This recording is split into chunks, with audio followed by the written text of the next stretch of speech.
Communiqué de presse de la plateforme des confessions religieuses sur sa participation dans la gestion du Fonds de solidarité nationale contre le coronavirus.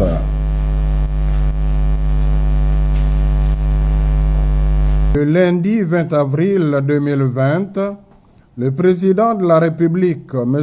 Félix-Antoine Tshisekedi Tshilombo, a reçu le chef de la plateforme des confessions religieuses composée de l'Église catholique, l'Église du Christ au Congo, l'Église kimbanguiste, la communauté islamique en République démocratique du Congo, l'Église orthodoxe, l'Église du Réveil au Congo, l'Union des Églises indépendantes du Congo et l'Armée du Salut.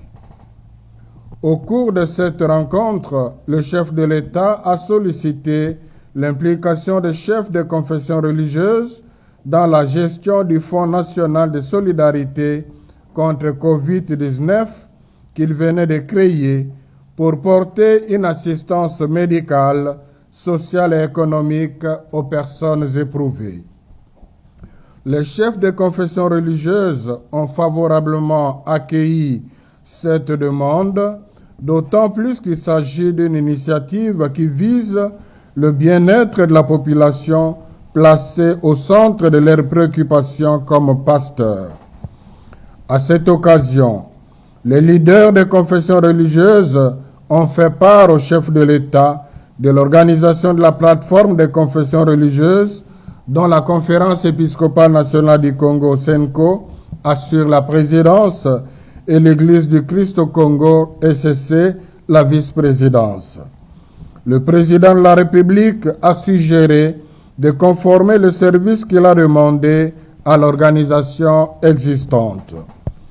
C'est ainsi que le mercredi 22 avril 2020, le président de la République a publié l'ordonnance désignant les membres du comité de gestion du Fonds national de solidarité contre le coronavirus.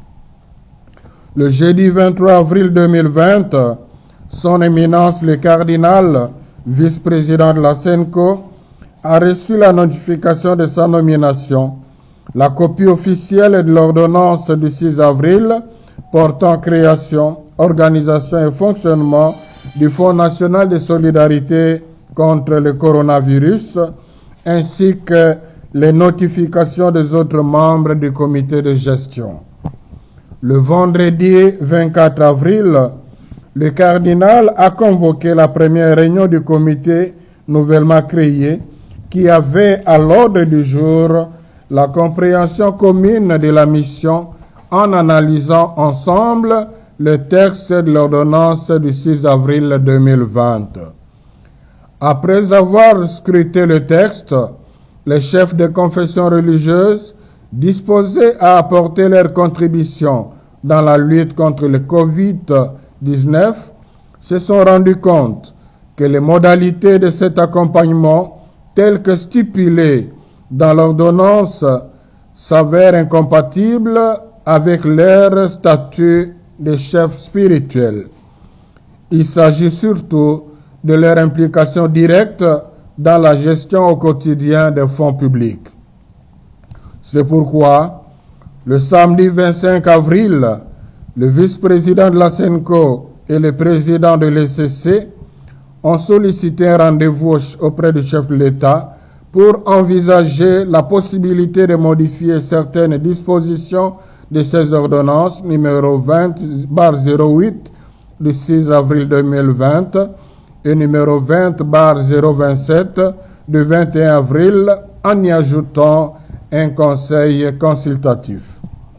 Ce conseil consultatif que le président et le vice-président de la plateforme des confessions religieuses acceptent de diriger fera régulièrement le suivi de la gestion du Fonds national de solidarité contre le coronavirus et donnera ses avis au président de la République pour la bonne gestion des fonds et matériels récoltés.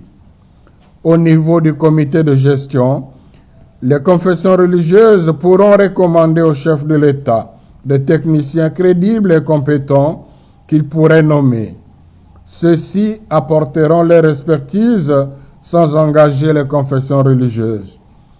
Ce jeudi 30 avril 2020, Son Éminence le cardinal et le président de l'ECC ont été reçus par le chef de l'État qui a accédé à leur demande d'apporter des modifications à ces ordonnances. Puisse l'Éternel éclairer les chefs de confession religieuse pour que tout ce qu'ils feront contribue au bien-être du peuple congolais pour la gloire de Dieu. Fait à Kinshasa le 1er mai, l'abbé Donatien Scholl, secrétaire rapporteur de la plateforme de confession religieuse. Je vous remercie.